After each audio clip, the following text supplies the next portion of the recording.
senang berjumpa dengan kalian di channel Sekilas Hukum. Dan tentunya bersama saya Andrian, saya akan membahas mengenai masalah-masalah hukum yang ada di Indonesia ini, terkhususnya hukum pidana, teman-teman. Nah, terkait juga dengan judul video yang saya buat, yaitu mengenai pencurian. Mengapa seseorang yang mencuri handphone dengan harga handphone itu 2 juta atau harga barangnya 2 juta, orang itu tidak bisa ditahan?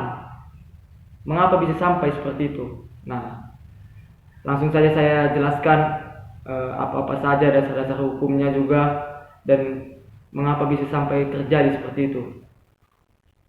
Jadi pada dasarnya, pencurian itu diatur di dalam Kitab Undang-Undang Hukum Pidana Indonesia, dari pasal 362 sampai dengan pasal 367. Nah,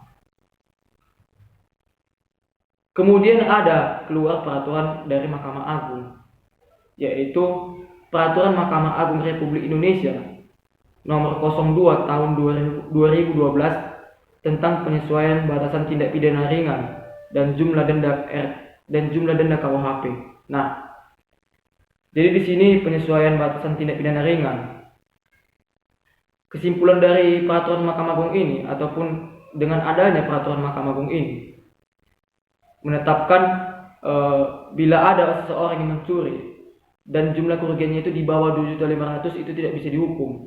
Nah, batasannya itu dibuat menjadi 2.500.000. Itu kenapa tadi saya kaitkan juga dengan pencurian HP tadi yang tidak bisa ditahan, karena yang harga barangnya pun 2 juta, tidak sampai 2.500.000, teman-teman. Makanya dia tidak bisa ditahan.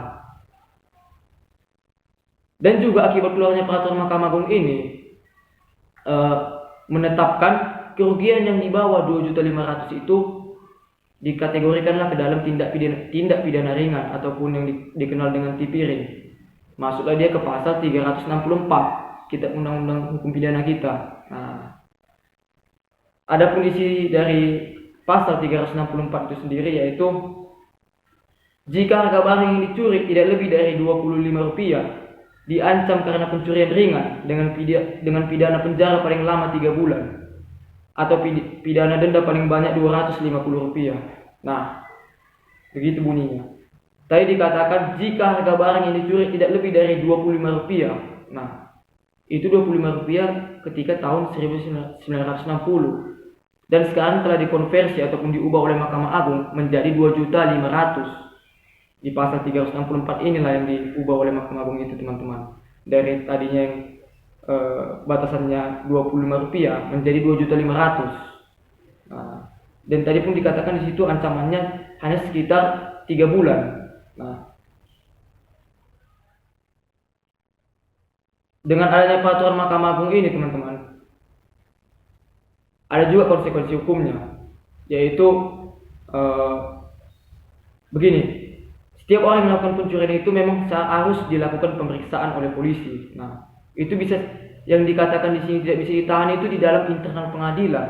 Nah, kalau ditahan polisi itu sah-sah saja.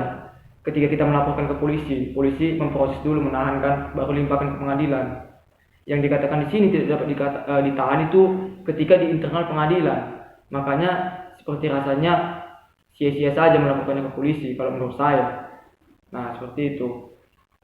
Dan ketua pengadilan pun harus menunjuk hakim tunggal untuk memeriksa dan memutus perkara seseorang yang mencuri tadi itu dengan acara pemeriksaan yang cepat, nah, dan tidak lama-lama. Dan ini pun berlaku di semua pengadilan yang ada di Indonesia, seperti itu. Jadi kesimpulannya, orang yang mencuri dan menyebabkan kerugian yang tidak sampai 2.500.000 atau di bawah 2.500.000 itu tidak bisa ditahan, teman-teman. Nah, seperti itu. Tapi bukan saya menganjurkan Anda untuk jadi lebih leluasa dalam melakukan pencurian karena tidak bisa ditahan. Nah, seperti itu. Kemudian saya berpendapat juga terkait putusan Mahkamah Agung ini. Kalau menurut saya kurang adil juga. Mungkin bagi sebagian besar orang 2.500.000 itu kecil. Tapi bagi sebagian besar lagi itu kan 2.500.000 itu besar. Contohnya seperti saya yang masih ngekos, kuliah. Nah, bagaimana jika saya mengalami kehilangan HP yang harganya 2 juta? Itu bagi saya sudah besar sekali 2 juta itu, teman-teman. dan sudah sangat sulit mendapatkannya. Nah, ada contoh lain, ada pedagang kaki lima yang membuka usahanya dengan modalkan juga 2 juta pas-pasan. Nah, memang keputusan Mahkamah Agung ini dikeluarkan juga karena guna untuk merespon keadilan yang ada di masyarakat. Contohnya juga waktu ada kemarin kasus yang nenek mencuri singkong. Nah, itu kan kerugiannya kecil. Makanya jadi atas latar belakang seperti itulah makanya dikeluarkan keputusan peraturan yang seperti ini, menetapkan 2.500.000 dan mengikuti sesuai perkembangan zaman yang sekarang. Nah, jadi menurut saya bukan menyalahkan peraturan Mahkamah Agung, tetap saya harus mengikuti konsekuensi hukum yang ada dan hukum-hukum yang dikeluarkan oleh pejabat-pejabat yang berwenang. Saya harus mengikuti itu. Cuman saya sini berkata hanya kurang sependapat dan keadilannya masih timpang tindih lah, di satu sisi benar, satu sisi salah juga, ya kan.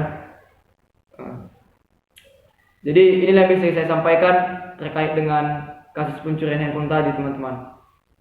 Jangan lupa like, subscribe, dan komen video yang saya buat ini agar bisa mengembangkan channel yang saya buat. Dan bila ada pertanyaan bisa ditulis di kolom komentar, kita bisa saling sharing-sharing apa-apa aja yang ingin ditanyakan, dan agar saya juga bisa memajukan video ini dan membuat video-video yang lebih menarik selanjutnya.